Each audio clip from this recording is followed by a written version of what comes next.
मंगलम भगवान वीरो मंगलम गौतमो गणी मंगलम कुंज कुंदाद्या जैन धर्मो सुमंगलम। बोलिए शासक नायक महावीर भगवान की, आचार्य भगवंत गुरु श्री विद्यासागर जी महामुनि राज की, प्रभु आचार्य समेत सागर जी महाराज की, प्रभु महर्षि प्रमाण सागर जी महाराज की, प्रभु महर्षि निवेश सागर जी महाराज की, प्रभु संधान सागर जी महाराज की, समस्त आचार्य संघ की।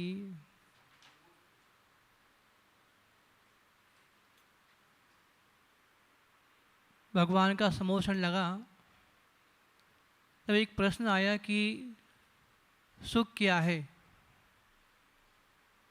तो भगवान ने जब वहाँ पर जो बात आई थी वो ये थी कि सुख के कारण और सुख क्या है, तो उन्होंने कहा था कि सुख के लिए सबसे बड़ा एक अमोघ उपाय तो वो क्या है, रत्नत्रय को धारण करो। आत्मा की शुद्धि के लिए सबसे प्रमुख जो है माना गया है वो रत्नत्रय है। लेकिन अगर आप रत्नत्रय को धारण करना चाहते हैं तो उसके पूर्व भूमिका आती है कि आप सबसे पहले अनुभूति बने। अनुभूति से तात्पर्य क्या है कि एक जो जीव जिसका जन्म होता है, सभी चाहते हैं कि हमारी आत्मा परमात्मा बने, तो उसके लिए सबसे बड़ा उपाय बताया है कि आप अनुभूतों को धारण करो। पूर्व में देखते हैं कि हम जब भी तीर्थंकर हमारे जितने भी हुए हैं, सभी तीर्थंकरों के जितने भी पूर्व पर्याय के जितने संस्कार थे उन्होंने उन संस्कारों में सबसे प्रमुख प्रधानता दी गई है अनुभूतों को, क्योंकि बिना अनुभूतों के आप अपने जीवन को आगे नहीं बढ़ा सकते। और यही उपाय सबने अपने जीवन में किया था, क्योंकि इसके बिना आपके जीवन में चार चांद लगने वाले नहीं हैं। तो अनुभूति क्यों बना जाए, अनुभूति बनने के जो लक्ष्य वो क्या है, तो यही कहा है कि भैया अगर आपको आप सुख चाहते हैं तो उसके लिए आप पहले जो भगवान ने कहा है, जो स्वयं भगवान ने स्वीकार किया है उसको आप भी स्वीकार कीजिए। क्योंकि जिस बात को भगवान ने स्वीकार किया उसको अगर हम स्वीकार नहीं करते हैं तो हम कितने ही बाहर के जो कार्य होते हैं करें, उनका लाभ हमको मिल नहीं पाता।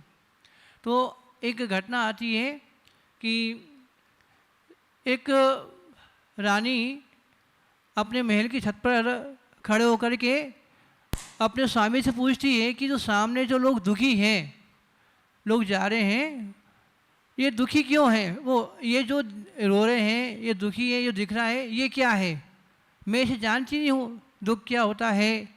तो उन्होंने कहा कि किसी की इनके यहाँ पर परिवार में किसी की यहाँ पर मृत्यु हुई है, इसीलिए ये लोग यहाँ पर उनको ले जा रहे हैं और सब लोग यहाँ पर दुख मना रहे हैं। तो रानी पूछती कि ये दुख क्या है, आपने कहा दुख है ये किसी के जाने का। तो राजा ने कहा कि किसी के अपने जो हितैषी होते हैं उनके जाने के बाद में सभी को दुख होता है। तो रानी ने फिर पूछा कि आपने तो बताया दुख होता है, हितैषी है, ये हितैषी क्या होता है। तो राजा ने ये जब देखा कि ये जब बात समझ में नहीं पा रही है, लोग तो दुखी हैं अपनों से जाने के बाद में और ये उस बात को जान नहीं पा रही है, तो उनके पास में एक उनकी जो दाई माँ थी उसकी वो खड़ी थी, उसके पुत्र की, उसके हाथ में उनका पुत्र था। राजा ने उस पुत्र को दिया और उसको उसी छत से नीचे फेंक दिया। कहाँ से, 7वें मंजिल जो वो उसका महल था उसकी नीचे उसको नीचे फेंक दिया। क्यों, क्योंकि इसको मालूम तो पड़े कि दुख क्या होता है। जब इसका पुत्र किसी प्रकार से घटना इसके साथ घटेगी तो इसको मालूम पड़ेगा दुख क्या है, लेकिन वह फिर भी समझ नहीं पाई। उसके मन में किसी प्रकार का दुख के उसके लक्षण ही नहीं है। उसको ये भी नहीं पता है कि मेरा पुत्र को फेंका गया है और वो मरण को प्राप्त हो सकता है। लेकिन क्या था, लेकिन उस पुत्र का पुण्य था, उसको देवताओं ने आकर के वहाँ पर उसको सिंहासन बना कर उसको बिठा दिया। तो सिंहासन में बिठाया तो क्यों बिठाया, कारण क्या था। कारण ये था कि उस जीव का अपना ऐसा पुण्य था जो उसने किया था, जिस कारण से उसको इस प्रकार से देवताओं के द्वारा सिंहासन पर बिठाया गया। आजकल हम लोग देवताओं को पूछते तो हैं, कुछ लोग पूछते भी हैं, लेकिन ये नहीं देखते कि जिनको हम पूज रहे हैं वो किन की पूजा करते हैं। एक सामान्य बालक की पूजन वो कर रहे हैं। एक बालक को जो मृत्यु के मुख में जा रहा है, उस बालक को भी उन्होंने अपने सिंहासन पर बिठाकर उसको जीवन दान दिया। क्यों दिया?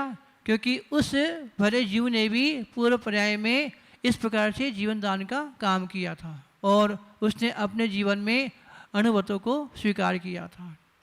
अणुव्रतों का अपना ही एक अलग ही महत्व है, जिससे कि जीवन में सुख प्रदान होता है। आज जितने भी लोग हम तो दिखते हैं, सुखी दिखते हैं, कहीं ना कहीं उन्होंने जीवों की रक्षा का पुरुषार्थ किया होगा, लेकिन समय आते आते लोग भटक जाते हैं और उस चीज़ को भूल जाते हैं।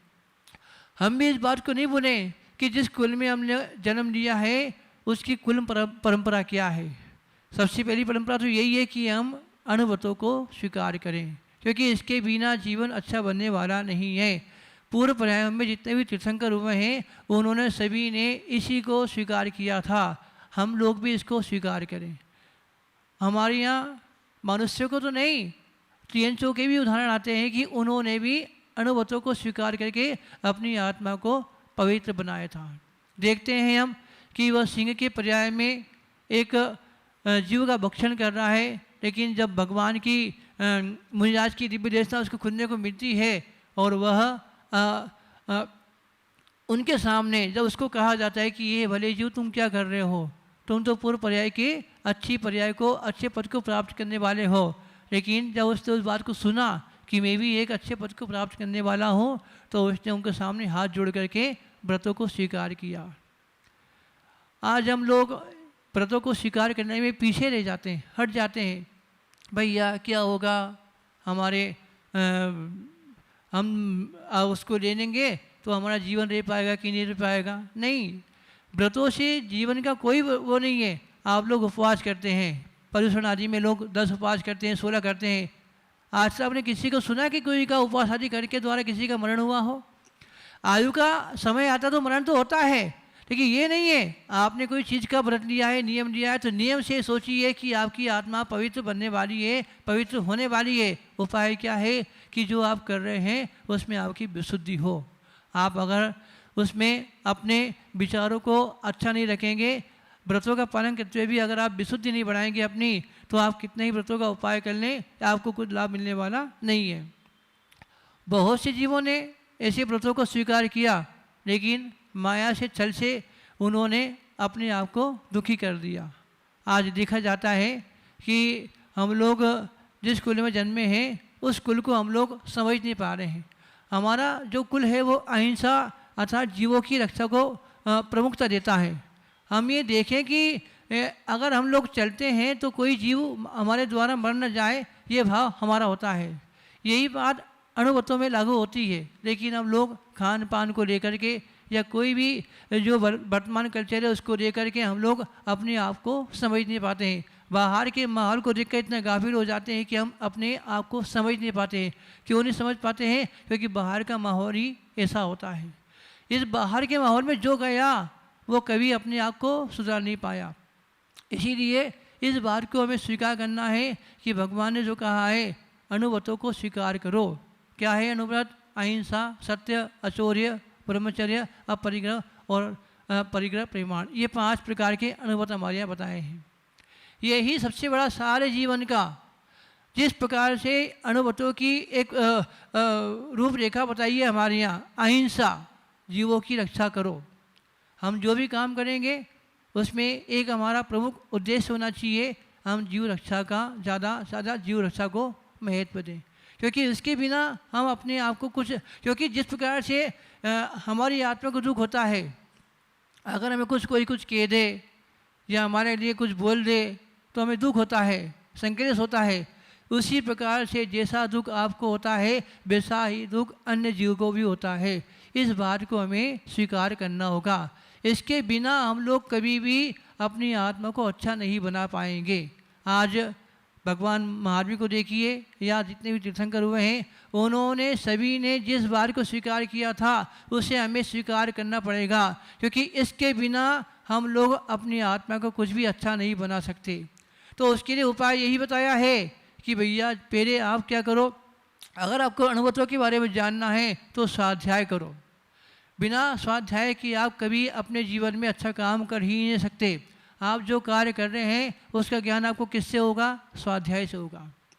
जब आचार्य जी ने ब्रह्मचारी लोगों को बुलाया था 2001 में बिना बारह में, हम भी गए थे आचार्य जी पास में, लेकिन हमने कुछ इस प्रकार से प्रस्तुति दी तो आचार्य जी ने हमको एक ही बात कही थी उस समय कि वहाँ शिक्षा मिल जाएगी, दीक्षा नहीं। कहाँ पर? जहाँ पर एक संस्थान में हम गए थे तो आचार्य जी ने हमको यही कहा था कि वहाँ शिक्षा मिल जाएगी, दीक्षा नहीं। हमें उस बात को सुनकर बहुत दुख हुआ। क्यों? क्योंकि शिक्षा अगर आपको लेनी है सबसे पहले तो आपको स्वाध्याय की ओर आपका रुझान आपको लेना पड़ेगा। क्योंकि जब आप स्वाध्याय करेंगे क्या सुख है, क्या दुख है, क्या मरण है, मरण क्यों होता है, कर्मों का बंधन किन कारणों से होता है, इस बात का ज्ञान हमको कब होगा? जब हम स्वाध्याय करेंगे। बिना स्वाध्याय के हमारा जीवन अधूरा है।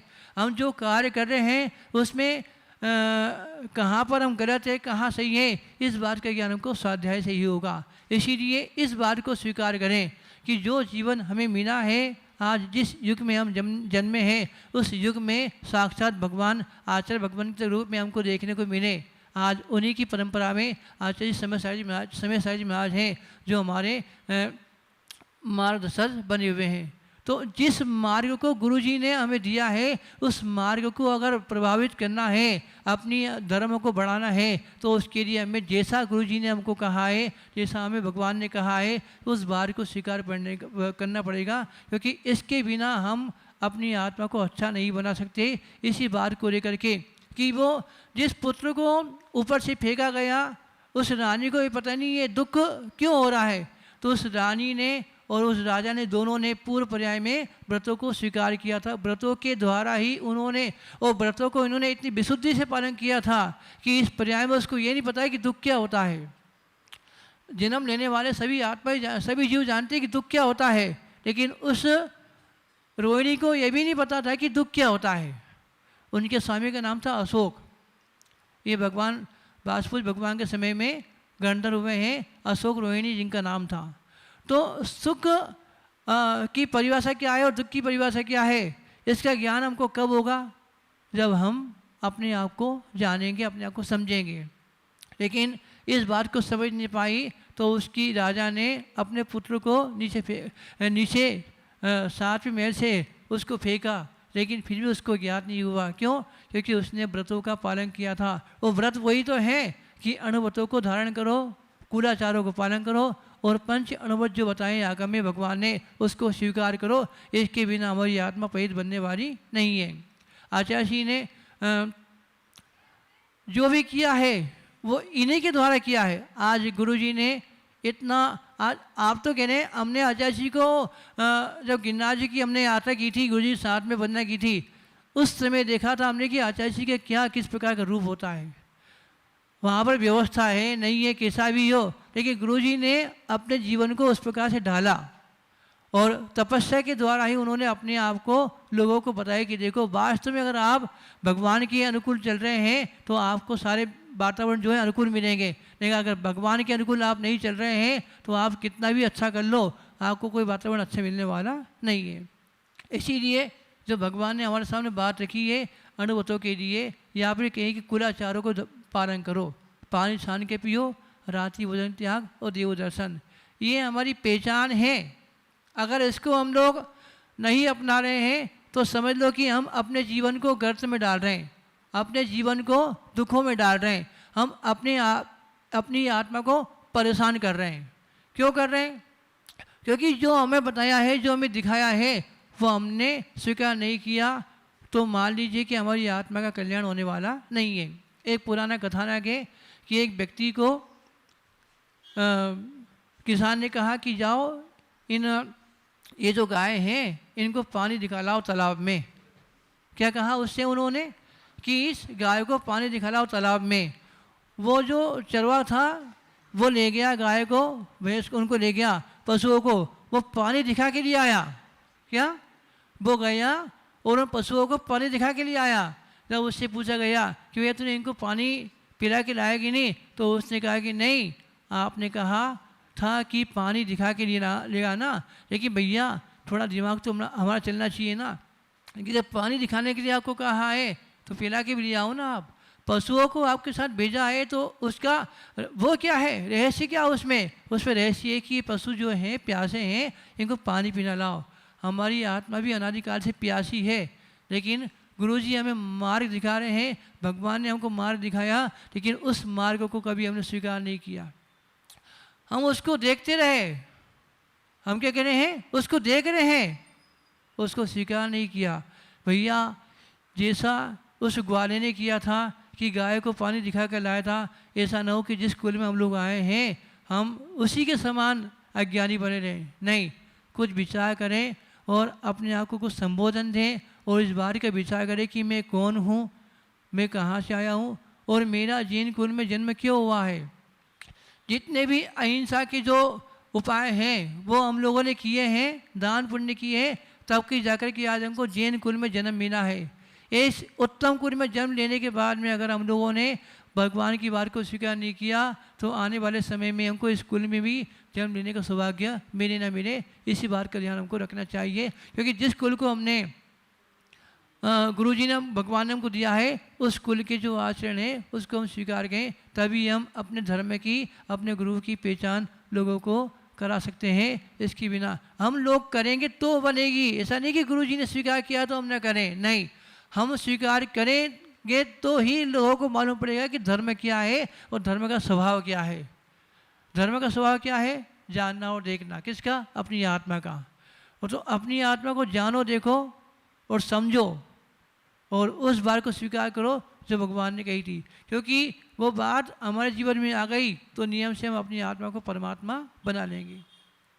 इसी बात को लेकर के हम अपनी बात को यहाँ विराम देते हैं। बोले महावीर भगवान की